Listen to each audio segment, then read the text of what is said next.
Hello friends, welcome back to my channel where you get daily job and internship updates. So yesterday I have put an internship hiring for freshers for 2025 batch which was from Walmart and Zoodle, which was a startup. And I think Walmart link has now expired and Zoodle link is still working.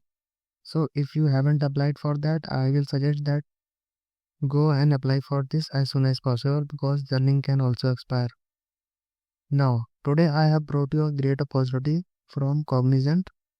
So here Cognizant have started their on-campus hiring for 2026 batch. So the hiring process will be working from 2025 August till 2025 September. You can the campus hiring for 2026 batch will be there. तो अगर बात करें hiring process की तो यहाँ पर Cognizant जो है इंजीनियर्स की हायरिंग कर रही है, जिसके रिगार्डिंग यहाँ पर 3 प्रोग्राम दिए गए हैं, जेंसी, जेंसी प्रो और जेंसी नेक्स्ट। तो यहाँ पर जेंसी प्रो जो है एकदम लीस्ट मतलब पहले फेज में है, जेंसी प्रो सेकंड फेज है और जेंसी नेक्स्ट जो है वो थर्ड एकदम टॉप लेवल पर है। तो अगर बात करें यहाँ पर बेनिफिट्स की इसके बाद तो यहाँ आपको हायर एजुकेशन करने का मौका मिल सकता है, डिजिटल ऑनर प्रोग्राम्स करने का मौका मिल सकता है जिससे आप अपने करियर को एक्सेलरेट कर सकते हैं, और नो सर्विस बॉन्ड्स, क्योंकि ये आप पे ट्रस्ट करते हैं ये ऐसा लिखा गया है, तो यहाँ पर कोई सर्विस बॉन्ड नहीं है। अगर बात करें हायरिंग प्रोसेस की तो सबसे पहले आपको रजिस्ट्रेशन करना पड़ेगा। रजिस्ट्रेशन आप कहाँ करेंगे? रजिस्ट्रेशन आप करेंगे सुपरसेट पर। आप अपनी सुपरसेट पर एक आईडी बनाएंगे। अगर आप एलिजिबल हुए तो यहाँ पर आपको दिख जाएगा 2026 कॉग्निजेंट ऑन कैंपस हायरिंग अगस्त सितंबर। तो यहाँ पर आपको यहाँ पर ये अप्लाई लिंक यहाँ पर लिखेगा। जैसे कि मैं अप्लाई नहीं कर सकता क्योंकि मैं एलिजिबल नहीं हूँ, सम क्राइटेरिया मेरा मीट नहीं हो रहा है, इसकी वजह से यहाँ पर नॉट एलिजिबल लिखा हुआ है। अगर आप एलिजिबल हुए तो यहाँ पर आपको अप्लाई का लिंक आएगा।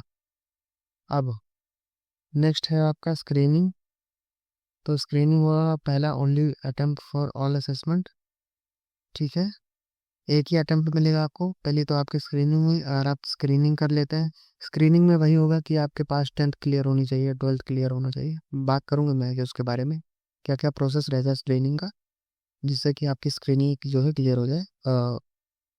उसके बाद अगर स्क्रीनिंग हो गई, if cleared then communication assessment aptitude assessment will be there which will be round 1, जो कि ऑनलाइन होगा। तो आपका पहला जो राउंड होगा वो communication assessment and aptitude assessment होगा। अगर इसको आप क्लियर कर लेते हो तो उसके बाद टेक्निकल असेसमेंट होगा आपका, जो कि राउंड 2 होगा, जो कि ऑफलाइन होगा।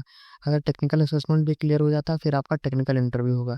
टेक्निकल इंटरव्यू होने के बाद जो ऑफलाइन होगा ये भी, अगर ये भी क्लियर हो जाता है तो वो आपको यहाँ पर कंपेयर करेंगे आपको तीनों राउंड में कैसा परफॉर्म किया है। तो आपके परफॉर्मेंस बेसिस पर यहाँ पर आपको जेंसी जेंसी प्रो या जेंसी नेक्स्ट का जो पोजीशन होगा वो आ जाएगा। अगर यहाँ पर आपको आ गया मेल कि आपने इसको क्लियर कर लिया है एंड तो वो आपको फिर लेटर ऑफ इंटेंट आ जाएगा आपकी इंटर्नशिप के लिए, ठीक है। अब बात करते हैं डिटेल में कि कम्युनिकेशन असेसमेंट, टेक्निकल असेसमेंट, ये सारी चीज़ें कैसे होंगी और स्किल क्लस्टर्स वगैरह क्या होते हैं, इन सब चीज़ों पर भी मैं बात करूँगा। तो आपको एक ही अटेम्प्ट मिलेगा सारे राउंड क्लियर करने के लिए, ये नहीं कि आपको 2 अटेम्प्ट में कम्युनिकेशन और असेसमेंट क्लियर करना। तो एक अटेम्प्ट में आपका राउंड 1 क्लियर होना चाहिए। अगर आप इसमें फेल हो जाते हो तो आगे जो आपका प्रोसेस होगा वो नहीं बढ़ेगा। तो यहाँ पर ये होगा मतलब एक ही बार में आप क्लियर करना पड़ेगा। फिर आपका कम्युनिकेशन एंड एप्टीट्यूड असेसमेंट होगा जो कि ऑनलाइन होगा। जो पहला राउंड होगा वो ऑनलाइन होगा, while the platform based technical assessment will taken place in person.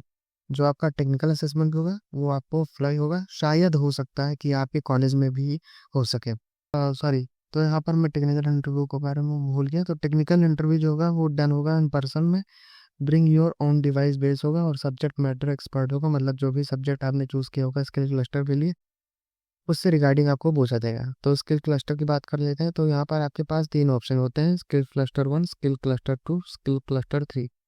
तो यहाँ पर अब आपको अलग अलग टेक्नोलॉजीज में जानना है तो उसके लिए अलग अलग क्लस्टर बने हुए हैं। तो स्किल क्लस्टर यहाँ पर अच्छे से बताया गया है। हाँ, तो स्किल क्लस्टर पहले में आता है जावा, ANSI, SQL, जो कि एक नॉर्मल एसक्यूएल है। तो उसको कंफ्यूज मत करना, ANSI क्या होता है, तो वो नॉर्मल एसक्यूएल है। तो आपसे पूछेंगे जावा, SQL, HTML, CSS, जावास्क्रिप्ट। इसके 85% क्वेश्चन जो होंगे वो जावा और एसक्यूएल के होंगे। तो जावा और एसक्यूएल अगर आपको पहले क्लस्टर में आना है तो आपको प्रिपेयर कर कर जाना पड़ेगा। ठीक है। अब बात करते हैं candidates who choose skill cluster 2 और skill cluster 3 are not applicable for additional skill cluster. ठीक है। तो अगर आपने यहाँ पर चूज कर लिया स्किल क्लस्टर 2, स्किल क्लस्टर 3, तो यहाँ आपके पास ऑप्शन होगा लैंग्वेज का, जिसमें आपको पाइथन, एसक्यूएल और क्लाउड फंडामेंटल्स आने चाहिए। यहाँ पर 85% क्वेश्चन जो होंगे वो पाइथन से होंगे और एसक्यूएल से होंगे। तो पाइथन और एसक्यूएल आपको अच्छे से प्रिपेयर कर कर जाना है। और अगर स्किल क्लस्टर 3 की बात करेंगे तो आपको 85% क्वेश्चन जो होंगे सी शार्प और एसक्यूएल से आएंगे। तो एसक्यूएल यहाँ पर तीनों क्लस्टर में इंपॉर्टेंट है, तो एसक्यूएल को अच्छे से प्रिपेयर कर कर जाना। ठीक है।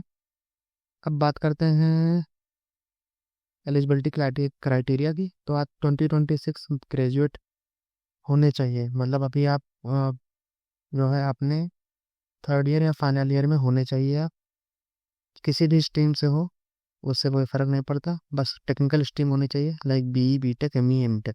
ठीक है। पर यहाँ पर MTech एलिजिबल नहीं है, क्योंकि UG और PG शायद नहीं था, I think. Eligibility criteria, PG यहाँ पर नॉट एप्लीकेबल लिखा हुआ है, पर यहाँ पर इन्होंने बोला है कि UG PG दोनों लिख दिया है ना। तो आई थिंक समवॉट कंफ्यूजन हो गई होगी, तो उसको छोड़ते हैं। और यहाँ पर 60% जो है मिनिमम क्राइटेरिया माना जा रहा है, आपके 10th में, 12th में या डिप्लोमा किया हो और अंडर ग्रेजुएट में अभी जो चल रहा हो, कोई भी बैकलॉग नहीं होने चाहिए।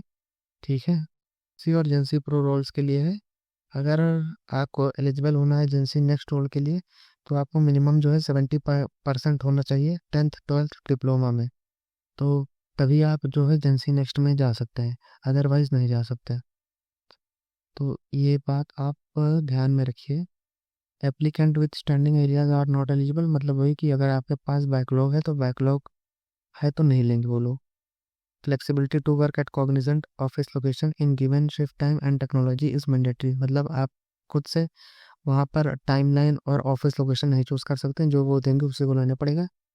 अगर बात करें डॉक्यूमेंट्स की, तो यहाँ पर आपको रेज्यूमे देना पड़ेगा, लेटेस्ट पासपोर्ट साइज फोटो जिसमें अटैच हो, इंडस्ट्री सर्टिफिकेट्स अगर अवेलेबल हो आपके पास तो देते हैं। ठीक है। Kindly upload your recent photograph in the superset platform. तो जैसे कि यहाँ पर आपको सुपरसेट प्लेटफॉर्म में मेरी इमेज दिख रही है, तो ऐसी ही आपको इमेज दिखेगी। तो इसका मतलब यहाँ पर आपको जो है फोटो जो है अपलोड हो चुकी है सुपरसेट प्लेटफॉर्म पर। इंटरव्यू के लिए अगर आप जा रहे हैं तो all academic documents including college ID होना चाहिए आपके पास, 10th 12th का डिप्लोमा का मार्कशीट होनी चाहिए, UG या PG की। ठीक है। और ऑनबोर्डिंग के दौरान मैंडेटरी में आपके पास पैन कार्ड होना चाहिए। If not applicable kindly apply for one as it is mandatory for onboarding. So PAN card जो होता है वो काफ़ी मैंडेटरी डॉक्यूमेंट होता है, तो पैन कार्ड अगर आपके पास नहीं है तो हो सकता है कि आपको वो एग्ज़ाम ही ना देने दें, इसलिए अगर आपके पास पैन कार्ड नहीं है तो उसको बनवा लीजिए। ठीक है। वोटर आईडी कार्ड और passport will be mandatory verify citizen. अगर आपके पास वोटर आईडी कार्ड है तो ठीक है, अगर पासपोर्ट नहीं है तो कोई बात नहीं है। वोटर आईडी कार्ड से क्या होगा कि आपकी सिटीजनशिप को वेरीफाई करेंगे। Aadhaar card is mandatory on for onboarding. अगर आप ऑन बोर्डिंग कर रहे हो तो आधार कार्ड मैंडेटरी है। और आप अभी मतलब पैन कार्ड तो पहले इम्पोर्टेंट होगा, क्योंकि पैन कार्ड जो होता है वो एग्ज़ाम से ही मांगने लगते हैं। अगर आपका सेकंड राउंड जैसे हुआ,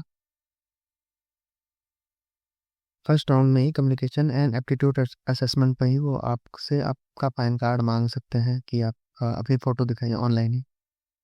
ठीक है। और तो ठीक है, प्लेसमेंट ऑफिस इंफॉर्मेशन तो ठीक है। हाँ, तो college placement officer need to ensure that only applicant who meet Cognizant eligibility criteria for appear to the process. तो ये जो होगा आपका कॉलेज के अंदर ही होगा, क्योंकि ये ऑन कैंपस है। ठीक है। क्योंकि यहाँ पर कॉलेज प्लेसमेंट ऑफिसर को बताया गया है कि सब कुछ वही करेंगे। बाकी ठीक है, बाकी और कोई अपडेट आएगा तो मैं आपको अपडेट कर दूंगा। हायरिंग प्रोसेस तो बता दिया मैंने। कम्युनिकेशन असेसमेंट होगा जो कि ऑनलाइन होगा, फिर एप्टीट्यूड असेसमेंट होगा जो कि ऑफलाइन हो सकता है, टेक्निकल असेसमेंट होगा, फिर टेक्निकल इंटरव्यू होगा, एसएमई इंटरव्यू। ठीक है, जो आप डिस्क्रिप्शन यहाँ पर पढ़ सकते हैं, 4 लाख टू 6,75,000 पर एनम आपको मिल सकता है, सैलरी रेंज होगी। बाकी तो सब आपको मैंने बता ही दिया है। तो ठीक है, मिलता हूँ आपसे अगली वीडियो में। अगर आपने मेरा चैनल सब्सक्राइब नहीं किया तो कर देना, क्योंकि मैं यहाँ पर रोज़ आपके लिए कोई ना कोई अपॉर्चुनिटी लेकर आता हूँ। Till then take care and have a